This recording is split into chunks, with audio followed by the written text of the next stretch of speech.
अस्सलाम वालेकुम dear friends, कैसे हैं आप सब। Welcome to my YouTube channel Taiba Urdu novels, आज हम रीड करेंगे ज़िद्दी जुनूनियत नावल की एपिसोड नंबर 17। जिसकी राइटर समैया ज़ैनब है। So let's start this amazing and most romantic novels. Hamad जब कमरे में आया तो आयशा नूर बेड क्राउन से टेक लगाते आराम फरमा रही थी।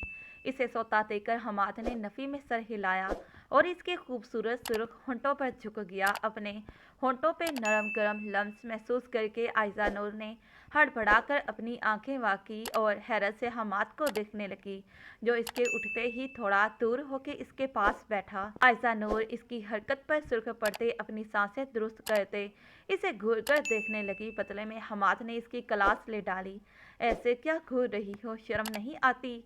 आज की रात भी नींद की पड़ी है तुम्हें, ये नहीं कि शोहर का इंतज़ार कर लो। हमाद की बात पर आयशा नूर पहले शर्मिंदा सी हो गई, फिर गुस्से से घूर कर बोली, तो ये कौन सा तरीका है जगाने का? और मैं इस अरूसी लिबास में इतने जेवरात के साथ थक गई हूँ, पता नहीं कैसे आंख लग गई। और आप भी तो इतनी देर करके आए हैं, इसमें मेरा क्या कसूर? आयशा नूर के बात करने का अंदाज भी इतना अनोखा था कि हमाद को इस पे टूट कर प्यार आया। साइड टेबल की तरह से एक मखमल की छोटी सी डिबिया निकाली और इसकी तरफ बढ़ा दी। ये तुम्हारी रोनमाई का तोहफा। हमाद ने इसकी तरफ वो डिबिया बढ़ा के कहा तो इसने ले ली और इसे खोल के देखा, जिसमें खूबसूरत सी डायमंड की नोज़ पिन थी। मुझे तुम्हारे चेहरे पे ये बहुत खूबसूरत लगती है, इसलिए मैंने ये ले ली, हमाद ने वजाहत की। तो आयशा नूर बोली, बहुत खूबसूरत है पर तुमसे कम। अब उठो और जाके चेंज कर लो, वॉशरूम में तुम्हारी नाइटी पहले से ही मौजूद है, इसे जाके पहन लो। हमाद की बात सुनती आयशा नूर शर्म से सर नीचे किए टूटे फूटे अल्फाज में बोली, मैं नाइटी कैसे पहन सकती हूँ, मैंने तो कभी नहीं पहनी। हमाद इसकी बात सुनता आंखों में चमक लिए शरारत से बोला, कहो तो मैं पहना दूँ। इसकी बात सुनती आयशा नूर, जिसका सर पहले से नीचे था, हमाद की बेबाक गुफ्तगू पे मजीद नीचे किए शर्म से चेहरा सुर्ख अनार हो रहा था। नहीं, मैं पहन के आती हूँ, ये कहती ही जल्दी से वॉशरूम में बंद हो गई। कोई वहीत नहीं था कि हमाद अपनी कही बात को सच कर दिखाए। इसके अंदाज पे हमाद दिलकशी से कहका लगाया और अपनी शेरवानी उतार कर कपड़े चेंज किए। कुछ देर बाद आयशा नूर झिझकते बाहर आई। सिल्क की खूबसूरत सुर्ख नाइटी स्लीवलेस बाजुओं में इसकी सफ़ेद रंगत पे जच रही थी। इसको देखकर हमाद की आंखों में खुमार उतरने लगा।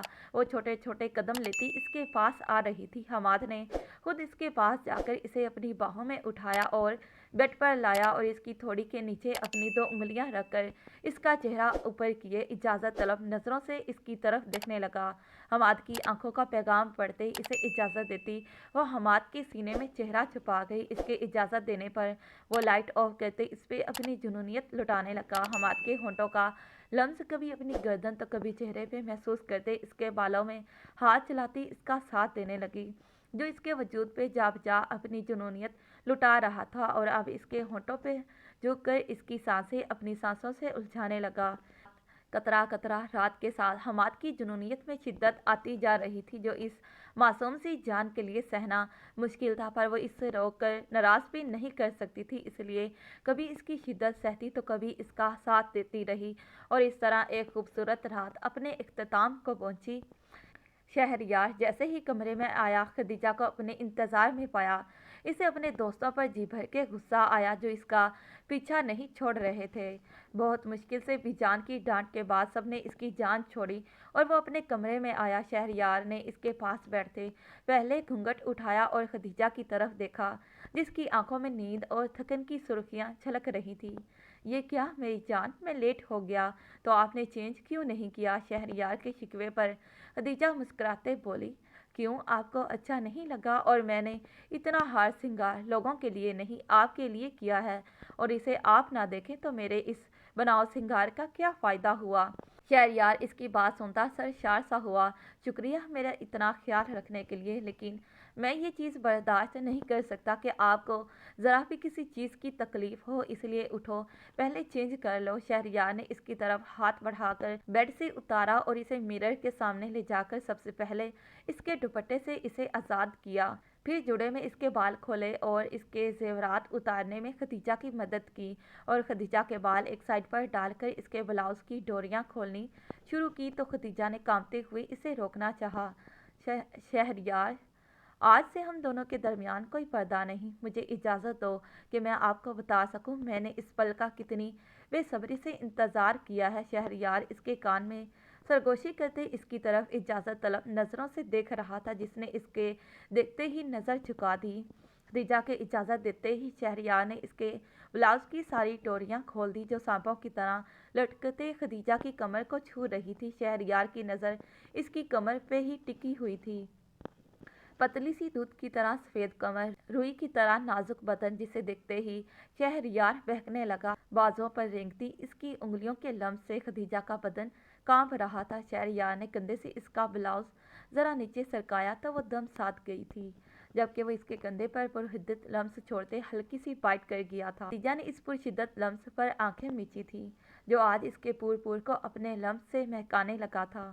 सुलगते लम्स ने पल भर में रूह खींच ली थी इसकी। इसके बेकाबू होती दिल की धड़कनें इसका सांस लेना मुश्किल कर रही थी। वो इसे बाहों में भरता हुआ बेड पर लाया और अब इसे लुटाकर खुद इसके लबों पर झुक चुका था। हर जगह अपने धोखते लबों का लम्स छोड़ रहा था। अब इनके बीच सिर्फ इनके जज्बात, एहसासात और जुनूनियत थी।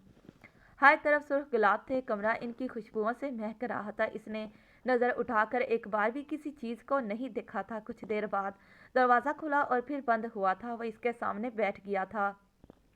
काफ़ी देर गुजर गई, वो कुछ नहीं बोला था। अब मीरब को उलझन होने लगी थी। अपने चेहरे पर वो इसकी नज़रों की तपिश महसूस कर सकती थी। इसने अपनी पेशानी पर इसकी उंगली के लम्स को महसूस किया था, फिर अपनी गाल पर इसके हवास जागने लगे थे। फिर सैराफ ने अपनी उंगली से इसके झुमके को छेड़ा तो वो हिलने लगा।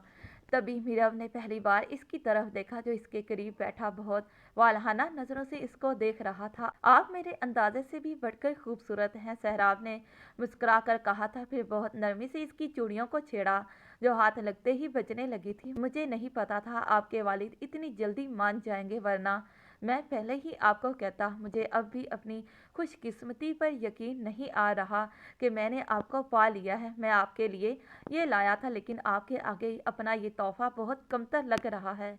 इसने एक डिब्बा इसके आगे किया था। अजान अभी तक स्कूल से नहीं आया। अगर आप चाहती हैं अजान को कुछ ना हो तो बाहर जो गाड़ी खड़ी है इसमें आ जाएं। मुझे मॉडर्न लड़कियां अच्छी लगती हैं, इतनी बड़ी चादर में इंसान बैकवर्ड लगता है। एक और आवाज़ इसके कानों में गूंजी थी। इसने इत्तराबी अंदाज में आंखों को बंद किया था। मुझे और इस कमरे की हर चीज़ को आपका इंतज़ार था। इन्हें यकीन था आप ज़रूर आएंगे। मैंने हर तरफ सुर्ख गुलाब बिछा दिए थे ताकि ये फूल आपको बताएं आप मेरी जुनूनियत है। ये कमरा देख रही है, ये मेरे इश्क, मेरी जुनूनियत की गवाह है। सहराब की बात पर इसने आंखें खोल दी थी। इसके आंखें खोलने पर सहराब ने डिब्बे में से 2 कंगन निकाले थे। इतनी बड़ी चादर में तुम काम वाली मुआसी लगती हो, कोई खूबसूरती नजर नहीं आती, कौन करेगा तुमसे शादी। ये बातें इसने बहुत पहले अपने कॉलेज की लड़कियों से सुनी थी। तुम्हारी बेटी और इसकी सहेलियां साथ मिलकर कोई चांद चढ़ाएंगी, इतनी तो इनकी औकात नहीं शादी पे पानी की तरह पैसे बहाएं। ज़रूर सराब ने ही किया होगा। हमारी औलादें चादर की आड़ में ऐसे गुल नहीं खिलाती। ये मोहल्ले की खवातीन की आवाज़ें थी। मुझे जो चीज़ पसंद आती है मैं उसे हासिल करके ही रहता हूँ। अब फिर मीरब ने सामने बैठे शख्स को देखा जो इसकी कलाइयों में कंगन पहना रहा था। पहले अजान गायब है, अब तुम कहाँ जा रही हो? तुम्हारे बाप को पता चला तो वो और बीमार हो जाएंगे। मीरब ने अपने दोनों हाथ खींचकर झटके से उठी थी। इसके उठते ही दुपट्टे में लगे घुंघरों और कलाइयों में पहनी चूड़ियां एकदम बज उठी थी। सहराब ने इसे हैरत से देखा था। मीरब ने खड़े होकर एक नज़र कमरे को देखा जहां हर तरफ गुलाब के फूलों की लड़ियां लटक रही थी। इसने बेड पर लगी फूलों की लड़ियों को एक एक करके नोचना शुरू कर दिया था। फिर दीवारों पर लगी लड़ियों को कुछ ही लम्हों में इसने इस खूबसूरत से सजे कमरे को तहस नहस करके रख दिया था। फिर इसने सहराब की तरफ देखा जिसका चेहरा धुआं धुआं हो रहा था। आपने मुझे बदनाम करने की कोशिश की, ज़बरदस्ती धमका के ये रिश्ता जोड़ा, क्या मिला आपको ये सब करके? वो रोने लगी थी। कब से माफ हुए इसके हवास काम करने लगे थे। मैंने तो ایسا کبھی نہیں چاہا تھا، صرف ایک نیک مرد مانگا تھا جو صرف میرا ہو۔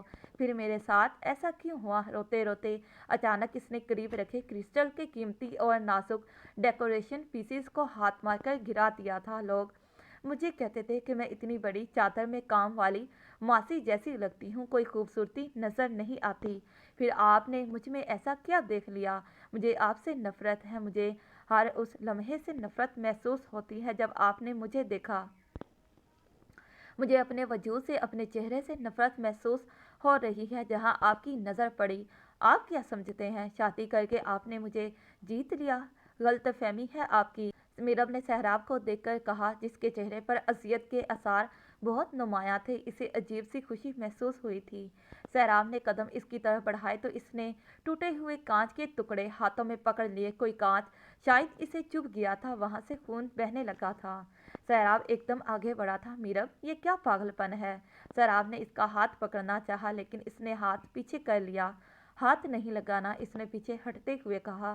نہیں لگاتا ہاتھ، مگر انہیں چھوڑ دو۔ سہراب کے کہنے پر اس نے ٹکڑے گرا دیے۔ آپ کی طبیعت ٹھیک نہیں ہے، ہم کل بات کریں گے۔ آپ چینج کر لیں، یہ ڈریسنگ روم ہے۔ سہراب نے بائیں طرف بنے دروازے کی طرف اشارہ کیا تھا۔ وہ جلدی سے اٹھ کر اس دروازے میں داخل ہو گئی اور دروازہ لاک کر دیا۔ اس نے ایک نظر کمرے کو دیکھا، جو چھوٹا تو تھا پر وہ بآسانی وہاں سو سکتی تھی۔ اس کے جانے کے بعد سہراب نے ارد گرد بکھرے پھولوں کو دکھی دل سے دیکھا تھا۔ وہ جانتا تھا وہ ناراض ہوگی لیکن وہ اسے اس رد عمل کی امید نہیں رکھتا تھا۔ وہ جھک کر کانچ سمیٹنے لگا۔ جاری ہے پیارے ریڈر، یہ رہی آج کی ایپیسوڈ۔ پھر ملتے ہیں اسی ناول کے نیکسٹ پارٹ پر۔ تب تک کے لیے خدا حافظ، bye bye and take care.